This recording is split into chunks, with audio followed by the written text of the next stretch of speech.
Hello and welcome back to another devlog on Magick Life Sim's development and Puppeteer, my computer science undergraduate capstone project on procedural animation. And I've got huge news to share. I'm a graduate now, so I no longer need to do the little spiel on Puppeteer anymore. And just a heads up, this video will be more on the personal vloggy side, but don't worry, we'll circle back around to Magick Life Sim in a little bit. Since graduation, I've finally been giving myself some time to recharge and work on myself a little bit. I always think back to what my very first professor told me on how he described time. He described it as a triangle where one corner is fun and social life, another being work, and the last one being sleep and health. And wherever you fall in that triangle represents the proportion of how you're spending your time. And unfortunately, for the last 2.5 months, things have been looking pretty rough, and much of that is my own fault. For my business class's final, we had to do a little product pitch. The group I joined already had an idea for a Craigslist-style platform for students, so I whipped up a little interactive wireframe for us. And turns out I was a lot rustier than I thought with Swift, the programming language, and Swift UI, Apple's UI framework. I also forgot that Xcode, Apple's IDE, has a strange focus on looking and using a lot of animations that I'm just not a fan of. Our presentation went by really smoothly, and my group was very considerate of my other requirement, presenting my capstone. Now, what usually happens in capstone is that we each give a 15-minute presentation with a live demo on undergraduate research day, and then a couple weeks later we give a final report during finals week.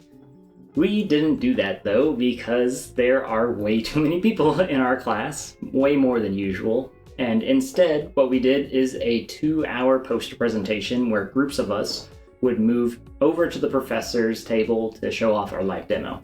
And although that sounds like a ridiculously much more amount of time, it is, but it's a lot less formal, which is great, and it's a lot more relaxed. And then during finals, we have to submit a 15-minute video presentation with the option of also including a written report. With the research work I've done during my time in university, I've somehow managed to do more slideshows than posters, so I decided to have a lot of fun with this poster. Even though the live demo time wasn't for the entire 2 hours, since my capstone is on animation, I basically had to have my laptop out the entire time just to show everything off. We weren't provided tables, so I stole one from outside the conference room, and out of pure luck from the organizers, my spot was set up right at the entrance. So when my peers came in, they'd ask how I got the table, which started a funny chain reaction of people stealing tables from the hallways. Anyways, for the demo, I decided that showing strictly Magick Life Sim might not cut it for capturing the project's complexities, because 1, Puppeteer is a grab bag of a ton of different features. 2, explaining quaternions in a minute basically boils down to, please just trust me, it's difficult. And 3, not all of the professors are familiar with game development, especially the art side of things. Along with Magick Life Sim, I threw together 3 more demos. The first being my octopus. Each tentacle here is a hierarchy-based inverse kinematic solver. Given a goal position, it tries to reach it by bending its joints. And to show that it's in real time, I would click and drag to move the little goal points around. My other demo is my centipede. Purely for flair, I only had a tiny portion of it on screen, but if I click and dragged on the terrain, it would just keep on going. And compared to the octopus, this uses the same inverse kinematic solver, but with a flat hierarchy and an unanchored end joint. I also squeezed in an extra couple little features, one that aims each segment towards its parent, and another that keeps each segment offset enough from the ground so it's not clipping into the ground and it's not floating. Well, not floating too bad to be noticed. And here's another little fun thing. So the centipede doesn't just have one IK solver. Each of the segments on the centipede has 2 additional solvers. So mentioning this as a flex, it just felt so good, especially with it running 60 FPS on a fanless laptop. The last demo is, well, it's actually the main menu, specifically the Logos hand, showing off Puppeteer's pose-to-pose system. With traditional animation clips, you'd have one long clip with duplicate animation curves and keyframes to achieve this looping effect. With Puppeteer, I just have 2 pose files, one for open, one for close, and 5 mask files, one for each finger. For each finger, I offset the start time of the blend between the 2 poses. In this case, I wouldn't say either approach is better, but I'm heavily biased towards the one I made, and also because it's a programmatic approach. Now, I don't think I could have asked for a better demo session. I presented with 7 other people in our group that went over to the professors, and our professors were supposed to be spread out among us, but at one point I had 4 or 5 of them gathered around me, since every time I would wrap up one of the demos, I would just keep going with the next one, and at one point, one of the math professors, just as a guest, just came by to talk to me about quaternions, which caused all the other CS professors to scatter again, which I found really funny. And with that, that was one less thing between me and graduation. Oh, I also forgot to mention, the weekend before the poster presentation, I had to do my humanities final at the same time. Maybe if I emailed the professor, things could have been shifted around. Luckily, it was just to make a slideshow on an ethical dilemma. My topic was on Gen AI's impact on small artists on social media, and I might have put a little bit too much energy into that. On the plus side, it was pretty therapeutic getting those feelings out. Getting back on track with Puppeteer, now it is finals week, and I've got to show off the project's complexity through the video presentation. But one big issue is that at face value, animation is difficult to appreciate until you learn just how much effort is involved behind the scenes. And my thoughts on research presentations is that they should be surface level so they're accessible to a wider audience. And if you want to learn more of the in-depth and the nitty-gritty details, that's the role of the written paper. So even though the paper was optional, I felt that I had to do it to show the project's complexity. My paper ended up being 19 pages. Sorry about that, professors. Oh, also, so I wrote my paper in LaTeX on Overleaf, and I needed a paid account at the time so I could share for progress reports. Once I was done with everything, I canceled my membership, but when I went to record this video, apparently my file is too big to compile in time for the free plan. Now that the paper was done, all that was left was the video presentation. And I might have gotten cocky with the turnaround times for my YouTube videos. I turned it in with 9 minutes to spare due to upload times.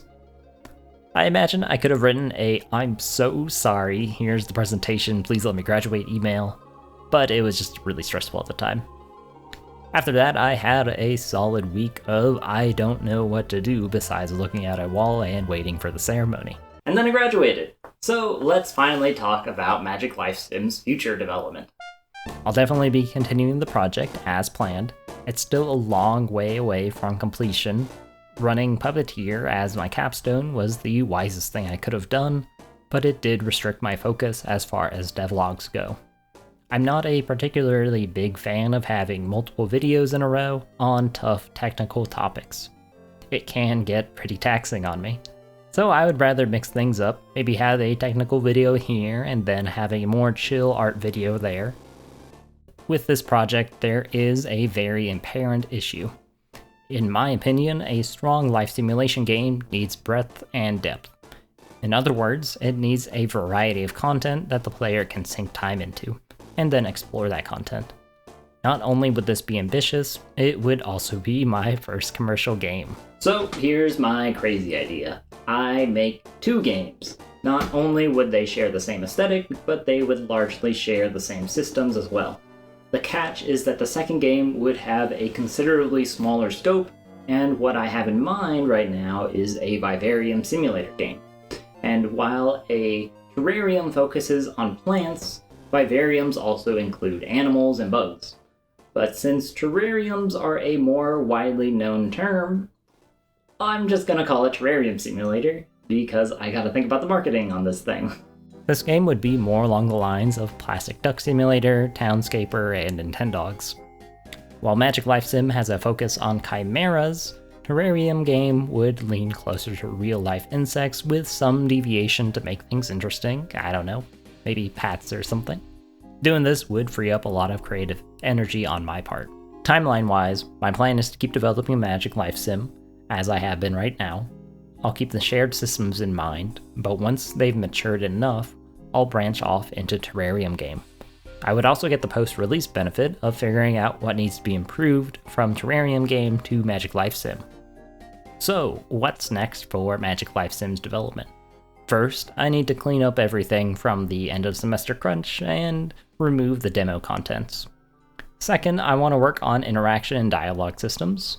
I want a break from math and data structures. Sounds pretty fun right now. Third, I need faster iteration tools, like an in-game console. That would be a meta-programming task, which I also find very fun. And lastly, I want to do another pass on the game's visuals. This entire semester, I've been watching Red Giraffe's videos on 3D pixel art, and I have desperately wanted to put my own spin on things. I'm very excited to look into visual development again. So I'm feeling pretty okay about the future right now, despite the job market, and hopefully the job market won't be too brutal for me. If I can land a desk job of any kind, I'm golden, so fingers crossed. Fortunately, I do have my freelance position, which is allowing me to stay afloat at the moment, but I need a bit more stability in my life, and also I need insurance, so that's really fun to deal with. So, anyways, thank you so much for tuning in. I hope you all have a great rest of your day, and I'll see you on the next one on doing some actual development on Magick Life Sim. Bye!